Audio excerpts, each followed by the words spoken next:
Bom dia, meus queridos irmãos. Estamos já iniciando mais um momento de estudo da Palavra de Deus, mais uma escola dominical que nós temos através da transmissão da internet, podendo trazer a palavra, trazer os estudos da Palavra do Senhor. Quero dar as boas-vindas a cada irmão que vai chegando. Eu vou aqui me organizar aqui para ver aqui as participações dos irmãos que vão chegando conosco aqui. Quero apenas dizer que hoje nós vamos estudar sobre mais um assunto da Palavra de Deus, assunto da Confissão de Fé de Westminster.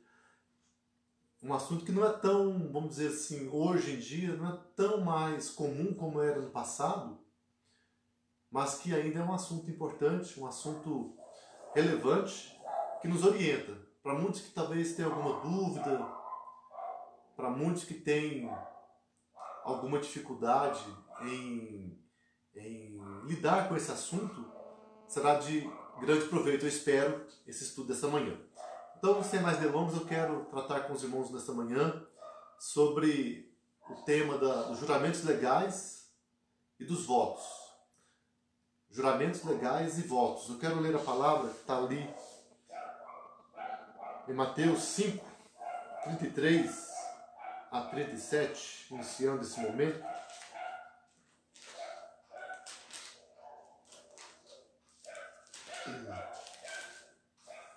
Mateus 5, 33 a 37. Também ouvistes que foi dito aos antigos: não jurarás falso, mas cumprirás rigorosamente para com o Senhor os teus juramentos. Eu, porém, vos digo: de modo algum jureis, nem pelo céu, por ser o trono de Deus, nem pela terra, por ser estrado de seus pés, nem por Jerusalém, por ser cidade do grande rei. Nem jureis pela tua cabeça, porque não podes tornar um cabelo branco ou preto. Seja, porém, a tua palavra sim, sim, não, não. O que disso passar vem do maligno. Nós vamos orar neste momento. Ó Deus amado, nós queremos pedir a tua bênção sobre nós nessa manhã. Queremos pedir a tua orientação com relação à tua palavra, ao estudo que vamos ter, aquilo que já preparamos, aquilo que nós temos como orientações na nossa confissão de fé, e que na tua palavra também está ali a tua orientação para nossas vidas.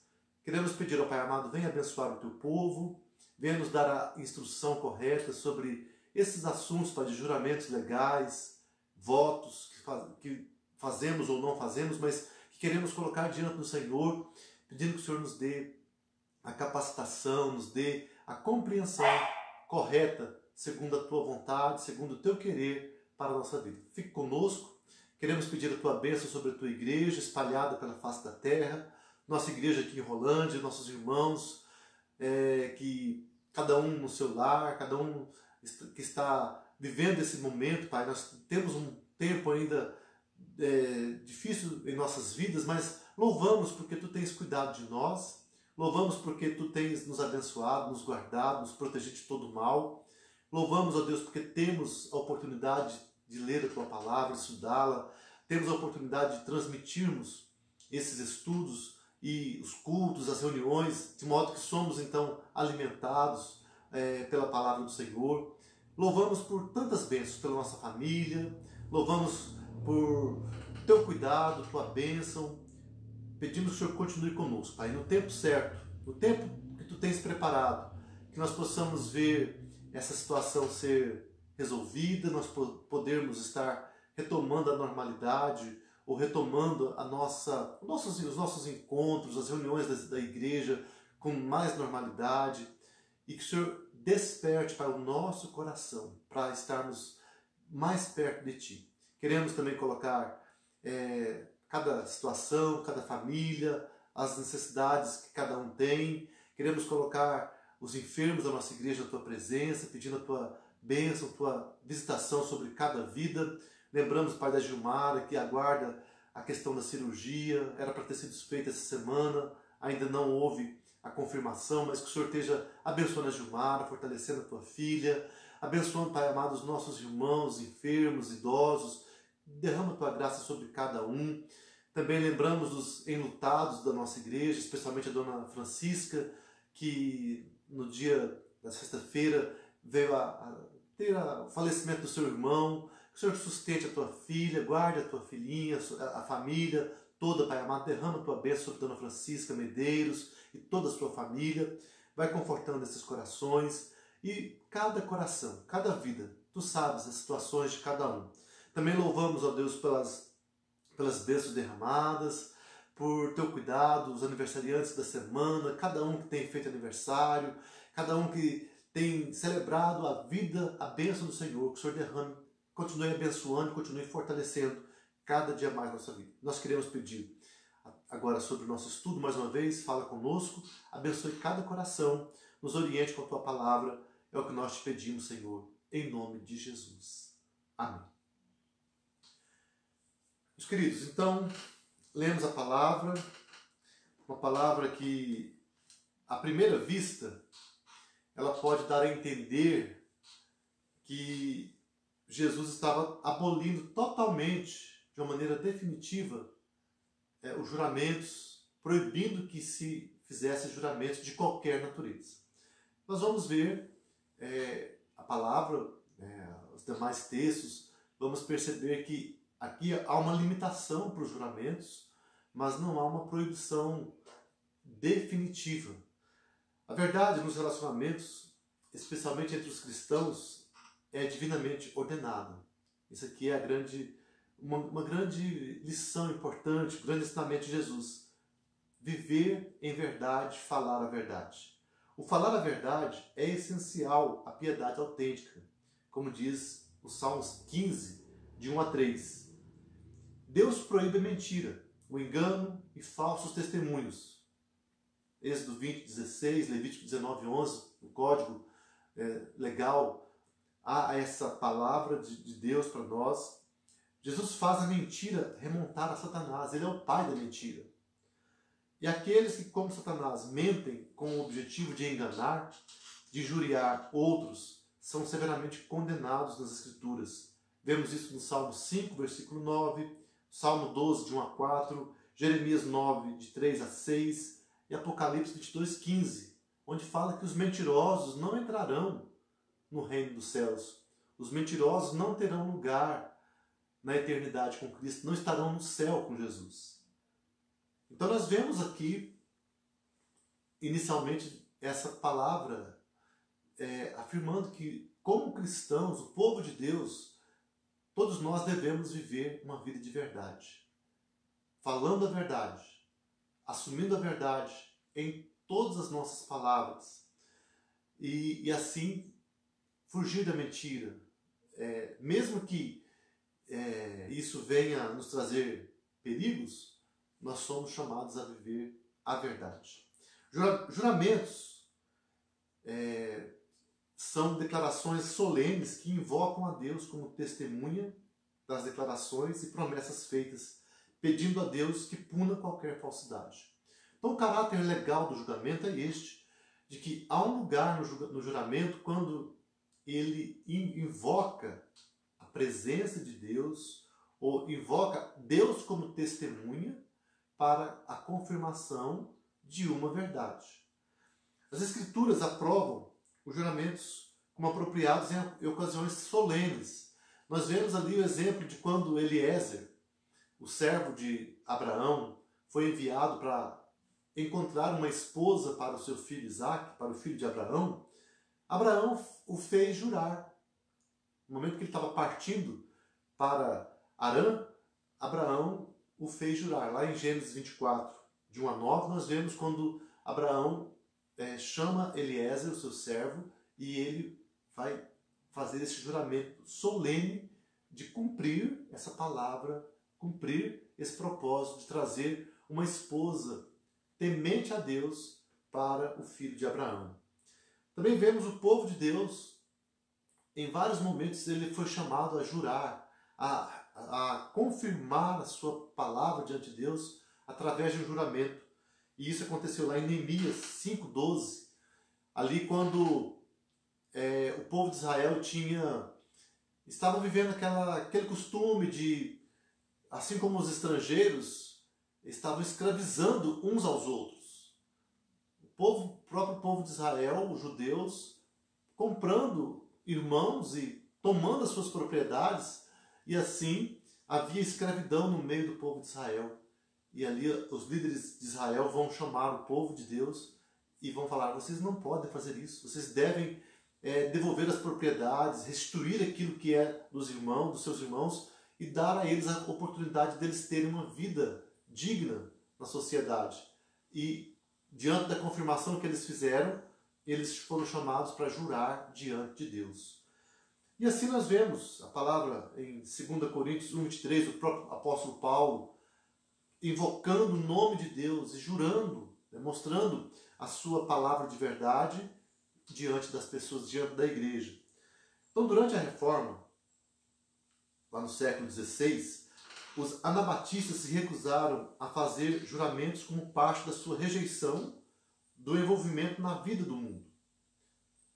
Os anabatistas tiveram uma atitude extrema de se afastar do mundo. Por um momento, pelo menos, eles tiveram essa posição de não querer nenhum contato com a sociedade.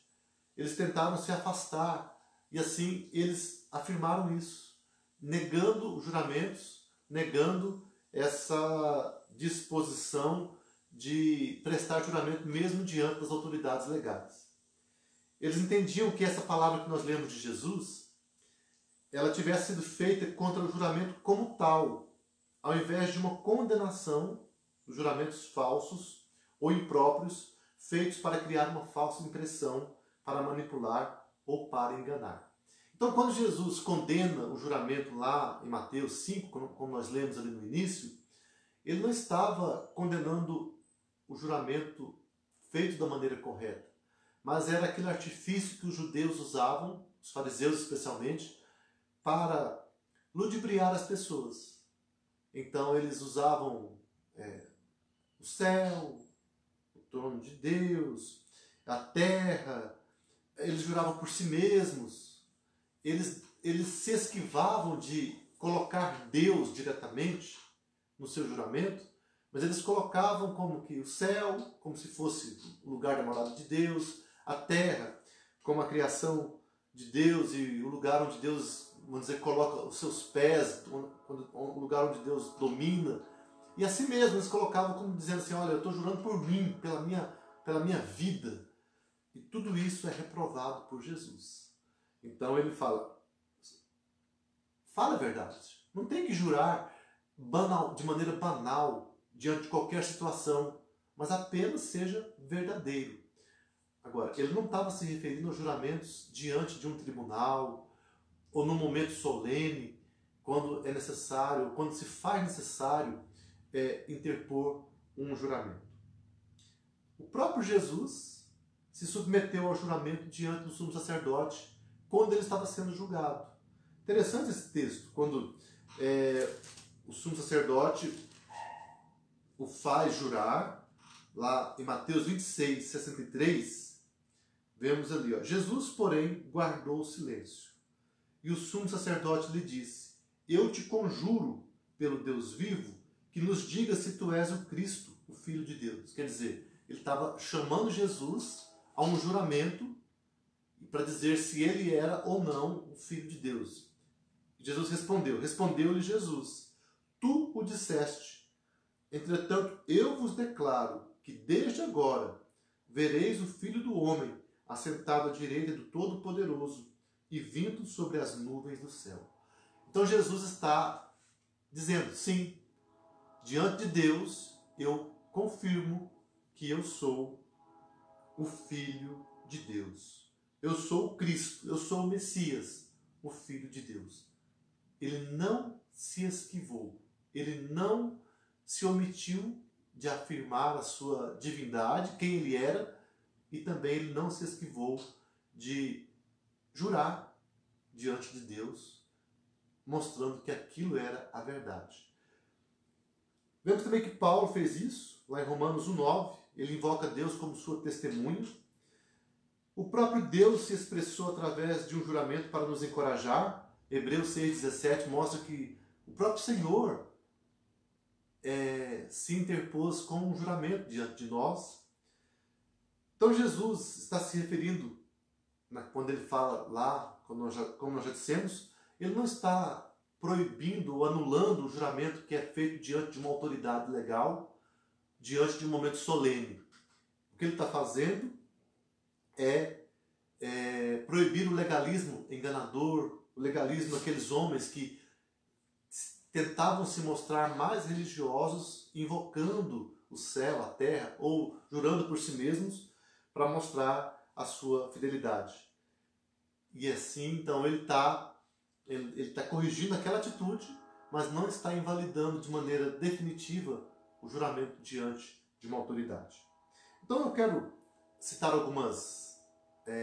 capítulo 22 da Confissão de Fé de Westminster, que é a nossa confissão de fé, que foi escrita lá no século XVI, aliás, XVII, e que tem também uma palavra sobre isso, lembrando que no nosso contexto hoje não é tão comum, a gente vê que não é tão comum mais as pessoas ficarem jurando o tempo todo, mas ainda assim, infelizmente, há pessoas que usam esse artifício de maneira impensada. Acabam jurando à torta e à direita. Tudo que vai falar, eu juro por Deus, eu juro pela minha mãe, eu juro pela alma de alguém que a pessoa ama, como se isso fosse trazer uma veracidade à sua palavra, sendo que isso não é aprovado por Deus. Numa conversa normal, quando estamos conversando e dizendo sobre alguma coisa em nossas vidas, basta, como Cristo disse, sim, sim, não, não. Basta dizer a verdade. Então, lendo a Confissão de Fé, o parágrafo 1 diz: o juramento, quando lícito, é uma parte do culto religioso pelo qual o crente, em ocasiões necessárias e com toda solenidade, chama a Deus por testemunha do que assevera ou promete. Pelo juramento, ele invoca a Deus para julgá-lo segundo a verdade ou falsidade do que jura.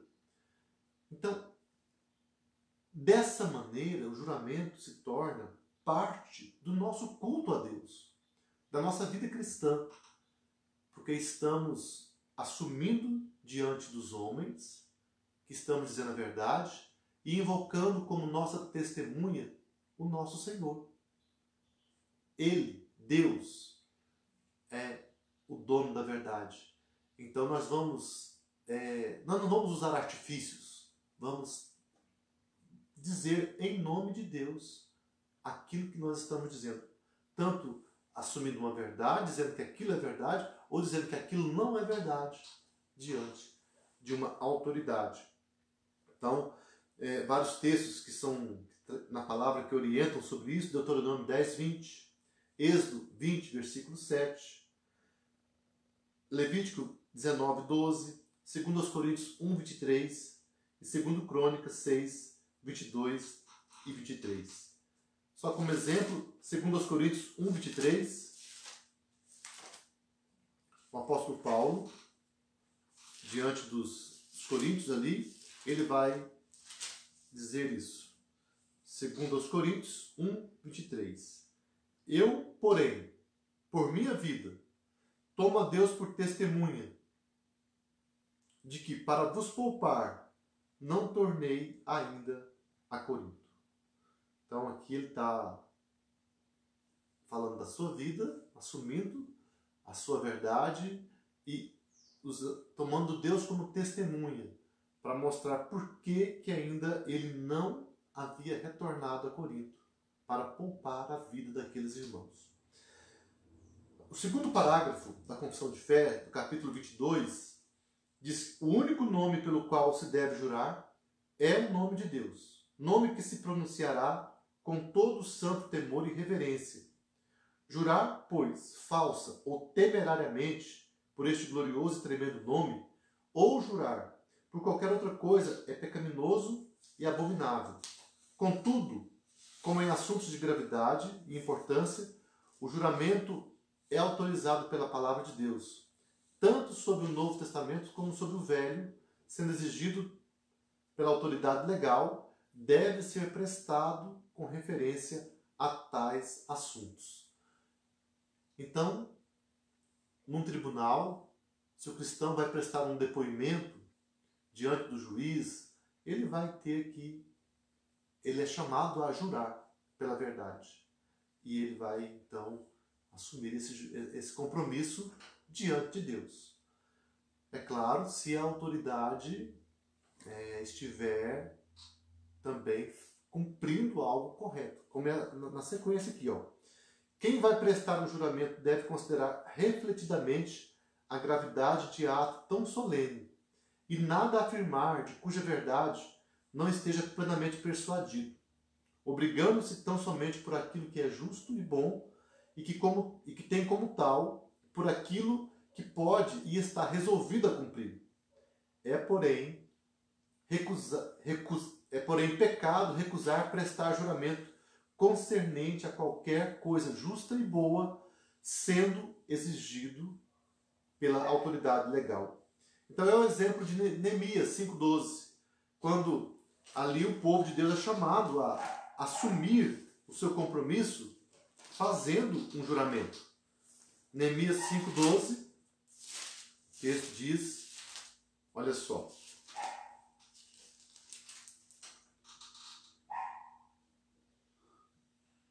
Versículo 11, 12. Ali, diante daqueles homens, né, todos, havendo aquela situação que eles estavam abusando dos seus próprios irmãos. Então o versículo 11 diz: restituí-lhes hoje, vos peço, as suas terras, as suas vinhas, os seus olivais e as suas casas, como também o centésimo do dinheiro, do trigo, do vinho e do azeite, que exigistes deles. Então responderam: restituir-lhes-emos e nada lhes pediremos. Faremos assim como dizes. Então chamei os sacerdotes e os fiz jurar que fariam segundo prometeram. Então Neemias chamou o povo e os fez jurar. E eles assumiram aquele compromisso de devolver as propriedades dos seus irmãos. E assim depois eles o fizeram. Então, se eles negassem a fazer isso, eles estariam cometendo um pecado, um erro gravíssimo. E assim, por isso, eles são obrigados a fazer aquele juramento. Também, o parágrafo 4º da Confissão de Fé, do capítulo 22, diz: o juramento deve ser prestado conforme o sentido claro e óbvio das palavras, sem equívoco ou restrição mental. Não pode obrigar a pecar, mas sendo prestado com referência a qualquer coisa não pecaminosa, obriga ao cumprimento, mesmo com prejuízo de quem jura. Não deve ser violado, ainda que feito a hereges ou infiéis. Então, mesmo diante de autoridades que não são tementes a Deus, se aquilo que é jurado não nos leva ao pecado, então nós somos autorizados a jurar, como também somos obrigados a fazer aquele juramento. A única exceção para o juramento diante de uma autoridade é se aquele juramento que fazemos é uma mentira ou nos leva a cometer um pecado. Se a autoridade nos obriga a prometer fazer uma coisa que não é agradável a Deus. Por exemplo, fazer o mal contra alguém. Se no juramento nós prometemos que vamos prejudicar pessoas, vamos entregar pessoas inocentes a serem condenadas, ou no juramento, se nós estamos prometendo negar o nome de Deus, ou deixar de seguir a Jesus como nosso Senhor e Salvador. Então, em tudo isso, toda vez que o juramento nos leva a cometer um pecado, ou a negar a Deus, ou a negar a nossa fé no Senhor, nesse caso, então, é preferível morrer, é preferível ser preso, é preferível estar diante de punições da lei, do que negar o nome de Jesus. do que blasfemar contra o Senhor, do que fazer o mal contra alguém. Então, se o juramento não nos induz ao pecado, nós podemos jurar. Mas se aquilo pelo qual juramos é um erro, vai resultar num erro, dessa maneira vamos ter que negar o juramento. Vamos ter as sanções da lei por isso, porque haverá, né, diante da autoridade, nós teremos que muitas vezes pagar por aquilo. Ou então também, se nós iríamos prestar um testemunho, e se no nosso testemunho iríamos de alguma maneira prejudicar alguém ou negar a verdade do Senhor, é melhor então dizer, eu não vou mais fazer o testemunho. Eu me nego a ser uma testemunha nesse caso, porque sendo, eu estaria cometendo erro. E assim, o cristão deve ter discernimento. Mas, irmãos amados, é muito importante nós reafirmarmos aquilo que é o principal nessa palavra, nesse ensinamento. O principal é a verdade. Nós, povo de Deus, precisamos estar sempre prontos a viver a verdade, a dizer a verdade. Agora, depois de falar de juramentos, vamos falar um pouco sobre os votos, que é alguma coisa voltada para Deus, não mais uma coisa feita para homens, mas para Deus. Os votos a Deus são o equivalente devocional dos juramentos e devem ser tratados com igual seriedade. Se o juramento é feito diante dos homens, invocando o nome de Deus, o voto é feito diretamente para Deus. Quando alguém se propõe a fazer algo para o Senhor, na sua oração, na sua vida espiritual, e aí é algo também muito sério. O capítulo 22, o parágrafo 5º diz, da Confissão de Fé de Westminster, diz que o voto é da mesma natureza que o juramento promissório. Deve ser feito com o mesmo cuidado religioso e cumprido com igual fidelidade. Isaías 19, 21, Eclesiastes 5, 4 a 6, Salmos 66, 13 a 14. O voto é uma promessa feita a Deus. É um compromisso que fazemos. Era muito comum o povo de Israel fazer votos de, se Deus desse alguma bênção, o povo iria cumprir também com alguma atitude, fazer alguma coisa para o Senhor, dar algum bem, fazer uma oferta especial. E aí Deus vai orientar que os votos devem ser cumpridos. O povo de Israel muitas vezes fazia os votos e não cumpria. Na verdade, o ser humano tem esse grande perigo. No momento de ansiedade, de angústia, nós olhamos para a dor, para a dificuldade da situação e pensamos assim, se Deus me der alguma coisa, se Deus me tirar essa doença, se Deus me curar o meu filho, se Deus fizer tal coisa na minha vida, me der um emprego, eu prometo que eu vou fazer tal coisa. E nesse momento de ansiedade, de dor, muitas vezes, as pessoas acham que podem fazer promessas muito grandes para Deus. Tem pessoas que falam, que se dispõem a dar um bem muito valioso para Deus. Tipo, eu prometo que se eu tiver uma vida muito abençoada, ou então muitos falam assim, eu prometo que se eu arrumar um trabalho, o meu primeiro salário eu vou entregar para a igreja. Aí nós perguntamos, Deus pediu para a pessoa fazer essa promessa? Será que ele precisa de uma promessa como essa para ele nos dar a bênção? Não, ele não precisa. Mas no momento em que a pessoa se comprometeu e falou, eu me comprometo, Senhor, se o Senhor me abrir a porta do trabalho, assim que eu receber o meu primeiro salário, eu vou entregá-lo para a tua casa. Houve uma promessa, um voto feito a Deus. Deus não pediu para a pessoa fazer aquele voto, mas uma vez que ele fez, ele deverá cumprir. Aí vamos dizer então, vamos pensar, chega a hora, a pessoa está lá apertada, ficou um tempo sem trabalho, aí Deus abre a porta do trabalho para ele. Ele recebe o primeiro salário. Ele tem uma série de dívidas para pagar, um monte de compromisso. Mas ele prometeu fazer isso. E o que ele deve fazer então? Ele deve cumprir o seu voto. Muitas pessoas falam assim, mas como que eu vou fazer isso agora? Eu tenho que pagar minhas contas, eu tenho que cumprir, eu não posso deixar as pessoas vir me cobrar.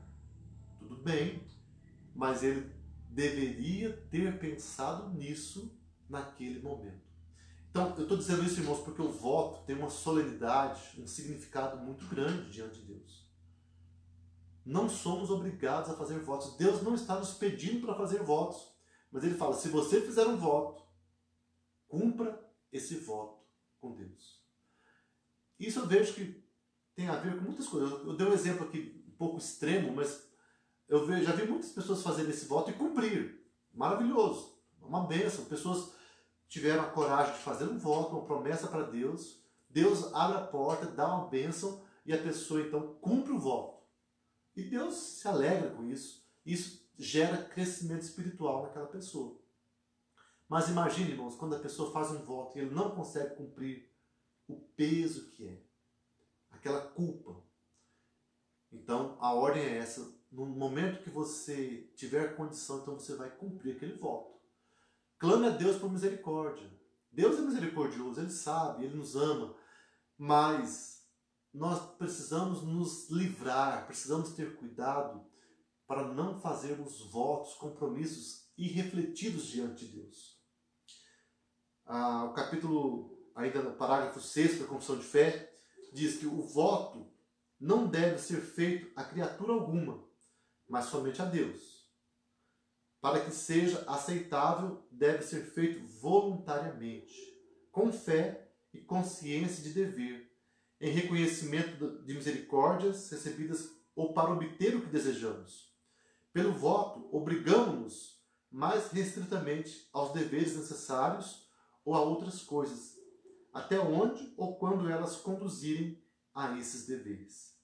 Então, o voto deve ser feito de modo muito consciente. Quando formos fazer um voto, devemos lembrar de que Deus é aquele que é o justo juiz. Ele é o nosso Senhor, nos ama, mas Ele também é justo e Ele vai exigir o cumprimento daquilo que nós falamos. E, irmãos, eu sei que muitas pessoas com isso acabam entrando em situações difíceis na vida espiritual. Muitos acabam se afastando até de Deus por sentirem aquele peso. Então, a palavra é esta. Deus quer de você também o sim, sim, não, não.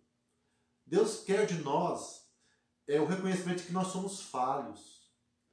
Então, nós temos que falar, Senhor, eu quero fazer isso para Ti.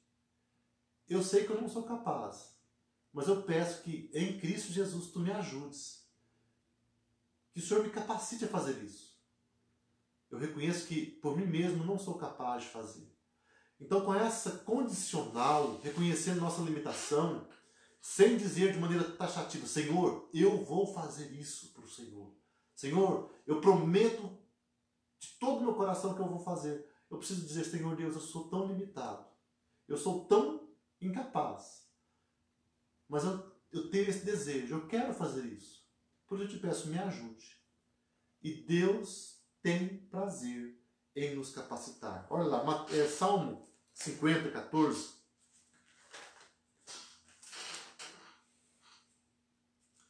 Salmo 50, versículo 14. Oferece a Deus sacrifício de ações de graças e cumpre os teus votos para com o Altíssimo. Oferece a Deus sacrifício de ações de graças e cumpre os teus votos para com o Altíssimo.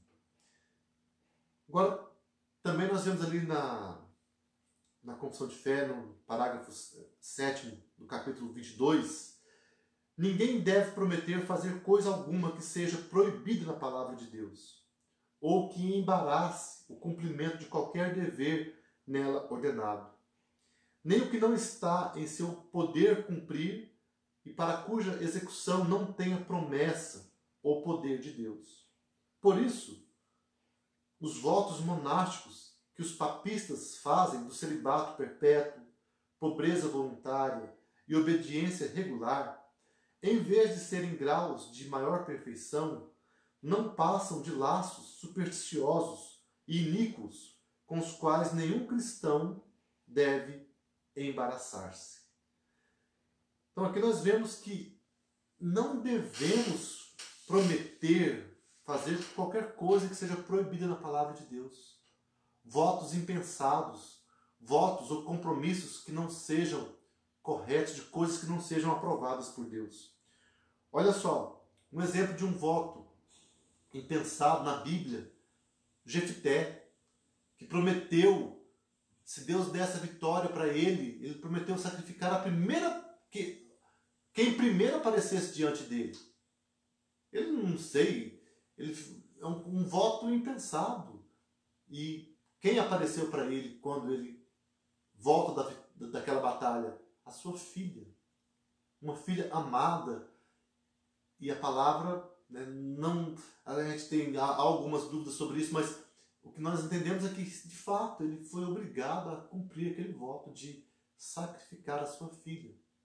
Ver a morte da sua filha por um voto impensado. Deus não exigiu aquilo, não pediu aquilo.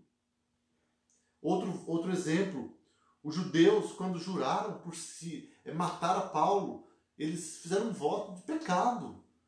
Não iriam descansar até matar Paulo, jurando diante de Deus. Também nós vemos ali Herodes, que foi obrigado a matar João Batista por causa de um voto que ele fez para a sua sobrinha, para a sua enteada. Ele fez um voto pecaminoso. Ele prometeu uma coisa, falou, pede-me o que quiseres. O que ela pede? Para a cabeça de João Batista. E ele foi obrigado, então, a matar um homem justo por causa de um voto, de um compromisso impensado. Então nós vemos esses exemplos e a palavra nos proíbe de fazer isso, nos orienta a não fazermos tal coisa. Não, jamais, alguma coisa. Isso aqui são exemplos já bem extremos de erros, pessoas que tentam invocar Deus, né, ou colocar diante de Deus uma promessa de uma coisa que não é aceitável diante do Senhor. Então, também vemos aqui que o cristão, quanto ao juramento legal, ele não deve se furtar a fazê-lo, a não ser que aquilo pelo que ele jure vai ser contra Deus. Então já falamos um pouco sobre isso. O voto, como eu disse também, não é obrigatório. Não devemos viver fazendo votos diante de Deus. Deus quer de nós uma vida de santidade, de busca, mas muito mais de humilhação. Um voto não vai dar poder sobrenatural para nós fazermos alguma coisa maior para Deus. Muitos pensam que se faz um voto, então ele vai ter um poder maior. Não.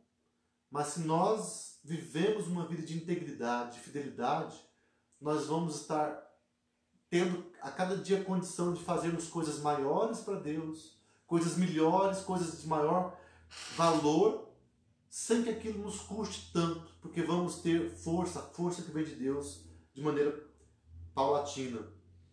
Também vemos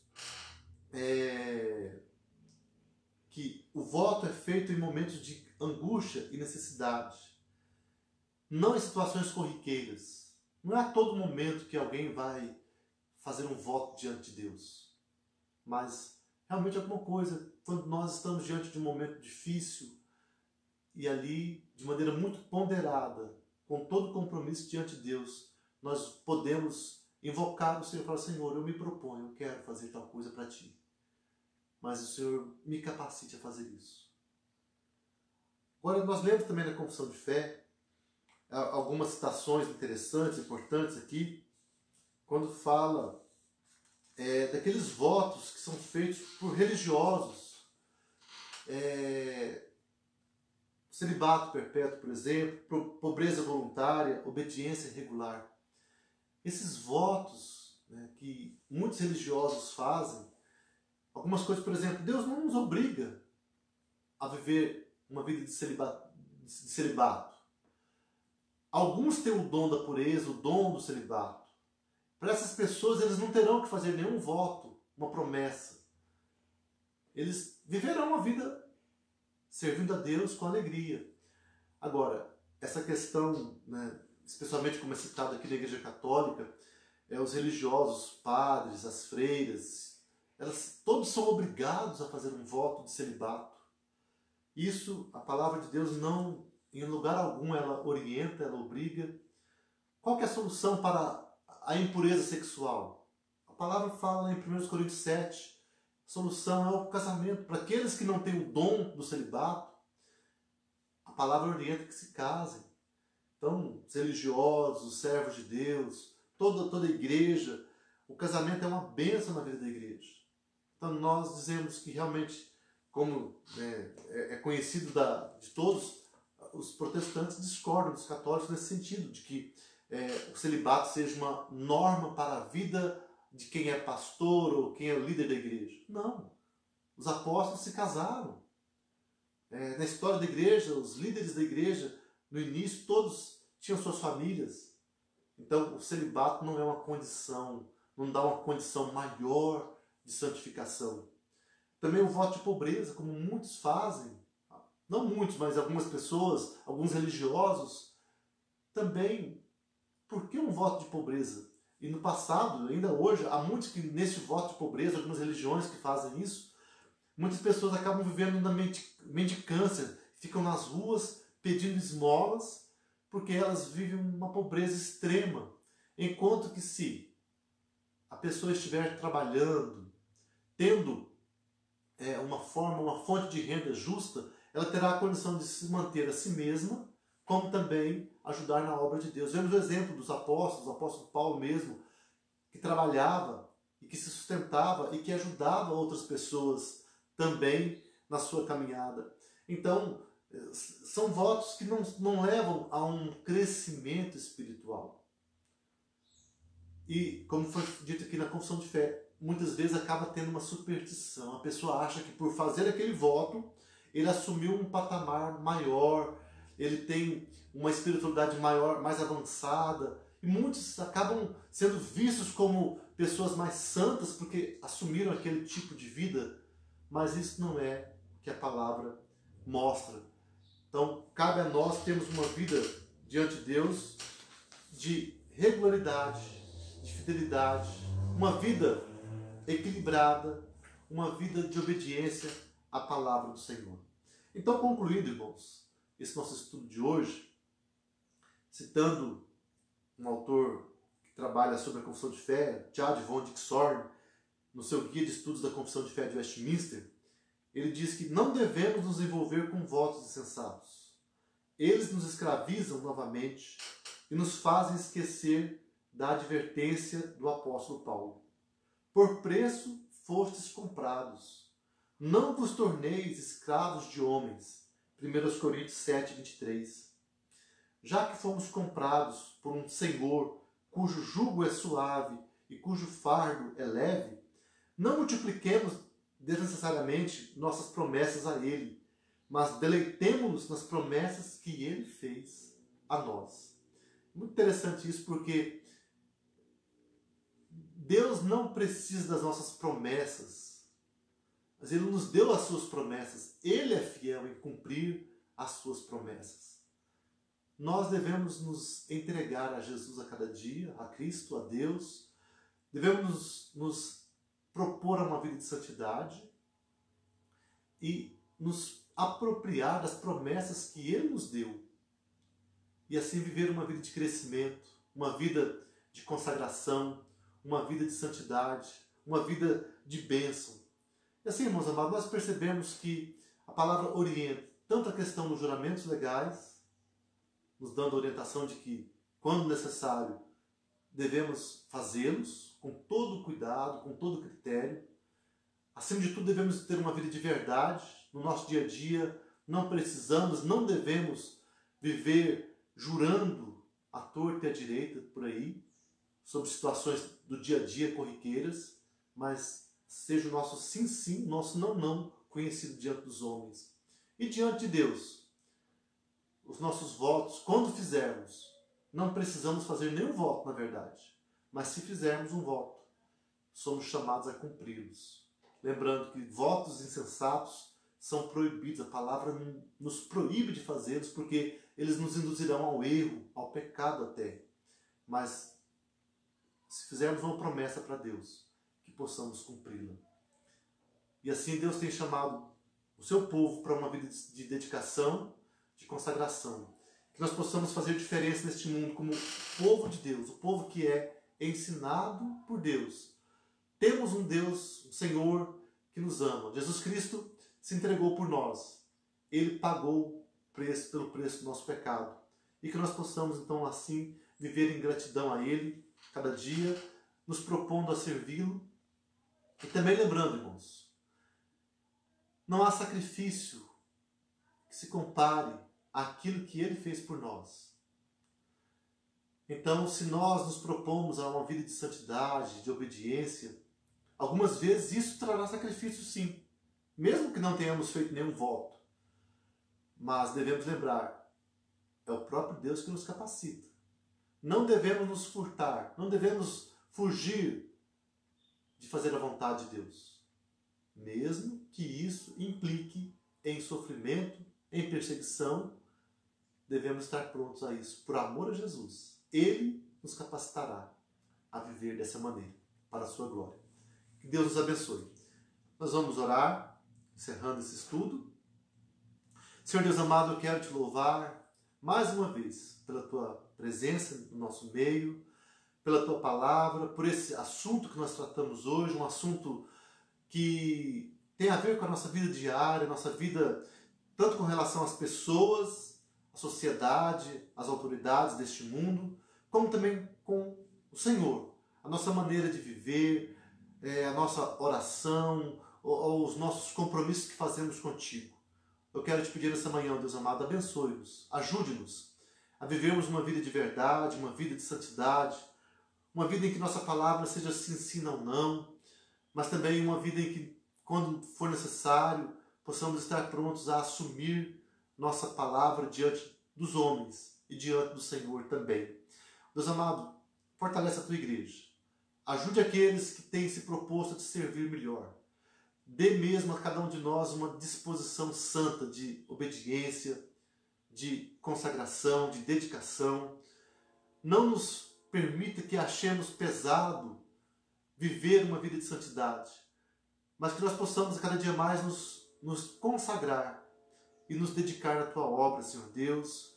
E também, se fizermos algum voto a ti, nos dê a condição de cumpri-los na tua presença. Não nos permita, nos deixe cair em tentação nesse sentido de estarmos propondo-nos a fazer coisas grandiosas que depois nunca vamos conseguir fazer. Mas nos ajude a vivermos dia após dia, dedicando-nos, consagrando-nos, sendo fiéis, sendo honestos contigo e conosco mesmos, e dessa maneira tendo uma vida espiritual saudável, uma vida de crescimento, uma vida de consagração ao Senhor. Seja conosco, Pai, nós te pedimos. Precisamos do Senhor. Vem nos ajudar a cada dia mais na nossa vida diária. Nos fortalece, Senhor Deus. Nos capacite a vivermos para a tua glória. É o que nós te pedimos e te louvamos por tudo. Em nome de Jesus. Amém. Meus queridos irmãos, eu quero mais uma vez saudar a todos. Que Deus abençoe a cada um. É uma alegria ter os irmãos conosco. Temos aí sempre aqueles irmãos que têm buscado, têm sido seguidores, têm participado conosco nesses estudos, nos cultos. E aqueles que mesmo depois de terminado o nosso tempo, talvez vão acessar. Louvamos a Deus pela sua vida. Que Deus te abençoe. Estamos sempre buscando viver, aprender a palavra de Deus. E que nós possamos assim ter esse prazer em conhecer a palavra, em aprender dela cada dia mais. Deus abençoe a cada um, todos que estão conosco nessa manhã agora, ao vivo, familiares, irmãos da igreja aqui de Rolândia, todos os queridos da igreja de Rolândia, todos aqueles visitantes, amigos que têm participado conosco, alguns até de longe têm acessado nossos estudos. Que Deus abençoe a sua vida. Todos queridos, é uma alegria para nós. Deus abençoe a cada um. E à noite hoje estaremos transmitindo às 7 horas o nosso culto, Que Deus abençoe a sua vida e que você possa estar conosco novamente. É o nosso prazer. Um grande abraço. Deus abençoe a todos, queridos.